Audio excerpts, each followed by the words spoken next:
ಕೂದಲನ್ನ ಬಾಚೋದು ಅಂದ್ರೆ ಅದೆಷ್ಟೋ ಜನರಿಗೆ ಹಿಂಸೆ ಆಗುತ್ತಂತೆ.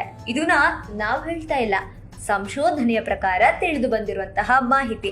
ಹಾಗಾದ್ರೆ ಸರಿಯಾಗಿ ಕೂದಲನ್ನ ಬಾಚೋದ್ರಿಂದ ಏನೆಲ್ಲ ಲಾಭ ಇದೆ ಅಂತ ಗೊತ್ತಾದ್ರೆ ಇನ್ಮುಂದೆ ನೀವು ಕೂದಲನ್ನ ಬಾಚಲಿಕ್ಕೆ ಸೋಂಬೇರಿತನನೇ ಮಾಡಲ್ಲ. ಕೂದಲಿಗೆ ಬಾಚಣೆ ಯಾಕೆ ಆಗತ್ತೆ ಗೊತ್ತಾ? ಇದು ನಮ್ಮ ಕೂದಲಿನ ಆರೋಗ್ಯದ ಮೇಲೆ ಹೇಗೆ ಪರಿಣಾಮ ಬೀರುತ್ತೆ ಎಂಬುದನ್ನ ಇಂದು ತಿಳಿಸ್ತೀವಿ ನೋಡಿ. ಕೂದಲು ನೆತ್ತಿಯಿಂದಲೇ ಪೋಷಕಾಂಶಗಳನ್ನ ಪಡೆಯುತ್ತೆ. ಇದರೊಂದಿಗೆ ತಲೆಯಲ್ಲಿ ಉತ್ತಮ ರಕ್ತ ಪರಿಚಲನೆಯು ತುಂಬಾ ಮುಖ್ಯವಾಗಿದೆ. ಇದು ಕೂದಲಿನ ಆರೋಗ್ಯದ ಮೇಲೆ ಉತ್ತಮ ಪರಿಣಾಮ ಬೀರುತ್ತೆ.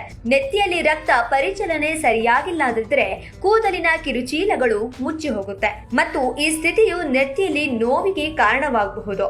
ಬಹಳ ದಿನಗಳಿಂದ ಕೂದಲನ್ನ ತೊಳೆಯದೇ ಇರುವಾಗ ಅಥವಾ ಕೂದಲನ್ನ ತುಂಬಾ ಬಿಗಿಯಾಗಿ ಕಟ್ಟುಕೊಳ್ಳದೆ ಇರುವಾಗ, ಕೂದಲು ಬಾಚಿಕೊಳ್ಳದೆ ಇದ್ರೂ ಕೂಡ ನಿಮ್ಮ ಕೂದಲಿಗೆ ಬೆರಳು ಹಾಕಿದಾಗ ನೋವಾಗುವುದು ಪಕ್ಕ.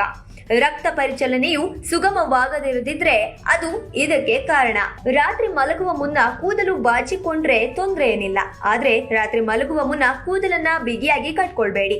ಈ ರೀತಿ ಮಾಡೋದ್ರಿಂದ ರಕ್ತ ಸಂಚಾರ ಸರಿಯಾಗಲ್ಲ.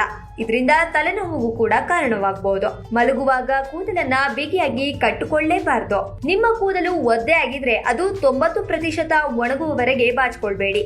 ಒದ್ದೆ ಕೂದಲನ್ನ ಬಾಚಿಕೊಳ್ಳೋದ್ರಿಂದ ಅದು ಸ್ಪ್ಲಿಟ್ಸ್ ಆಗ್ಬೋದು ಅಥವಾ ಹೇನು ಆಗ್ಬೋದು. ರಾತ್ರಿ ಕೂದಲಿಗೆ ಎಣ್ಣೆ ಹಚ್ಚಿದ ನಂತರ ಬಾಚಿಕೊಳ್ಳೋದ್ರಿಂದ ಕೂದಲಿನ ಮೇಲೂ ಉತ್ತಮ ಪರಿಣಾಮ ಬೀರುತ್ತೆ.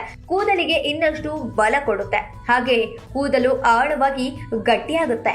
ಅನೇಕ ಜನರು ಕೂದಲನ್ನ ಬಾಚದೆ ಹಾಗೆ ಇರ್ತಾರೆ. ಇನ್ನು ಮುಂದೆ ಆ ರೀತಿ ಅಂದ್ರೆ 1 ತಿಂಗಳಿಗಿಂತ ಅಥವಾ 2 ವಾರಕ್ಕಿಂತ ಹೆಚ್ಚಾಗಿ ಬಾಚದೆ ಇದ್ರೆ ಕೂದಲನ್ನ ಬಾಚುವಾಗ ತುಂಬಾ ನೋವಾಗುತ್ತಂತೆ. ಇನ್ನೂ ನಿಮಗೆ ಆಶ್ಚರ್ಯದ ಸಂಗತಿ ಏನು ಅಂದ್ರೆ ಕೂದಲನ್ನ ಕಟ್ ಮಾಡ್ಬೇಕಾದ್ರೆ ರಕ್ತ ಬರುತ್ತಂತೆ. ಸೊ ಈ ರೀತಿಯಾದಂತೆಲ್ಲ ಕಾರಣಗಳಿದೆ. ಹಾಗೆಯೇ ನಾವು ಕೂದಲನ್ನ ಸರಿಯಾದ ಸಮಯಕ್ಕೆ ವಾಶ್ ಮಾಡಿಲ್ಲ ಅಥವಾ ಕೇರ್ ಮಾಡಲಿಲ್ಲ ಅಂದ್ರೆ ಕೂದಲಿಂದ ನಮ್ಮ ದೇಹದ ಇನ್ನೊಂದು ಪಾರ್ಟ್ಗೆ ಕಾಯಿಲೆಗಳು ಬರುವಂತಹ ಚಾನ್ಸಸ್ ಇರುತ್ತಂತೆ. ಮೊದಲಿಗೆ ಚರ್ಮದ ಮೇಲೆ ಅದು ಹೆಚ್ಚು ಪ್ರಭಾವವನ್ನ ಬೀರುವಂತಹ ಚಾನ್ಸಸ್ ಇರುತ್ತಂತೆ. ಸೊ ನೋಡಿ, ಕೂದಲನ್ನ ಸರಿಯಾಗಿ ಬಾಚದೆ ಇದ್ರೆ ಏನೆಲ್ಲ ಕೆಟ್ಟ ಪರಿಣಾಮಗಳು ನಮ್ಮ ದೇಹದ ಮೇಲೆ ಬೀರುತ್ತೆ ಅಂತ ಗೊತ್ತಾಯ್ತಲ್ವಾ? ಇನ್ನು ಮುಂದೆ ಈ ತಪ್ಪುಗಳನ್ನ ಮಾಡಲೇಬೇಡಿ. ಈ ವಿಡಿಯೋ ಇಷ್ಟ ಆದಲ್ಲಿ ಲೈಕ್ ಮಾಡಿ, ಶೇರ್ ಮಾಡಿ ಮತ್ತು ಕಮೆಂಟ್ ಮಾಡಿ. Thank you.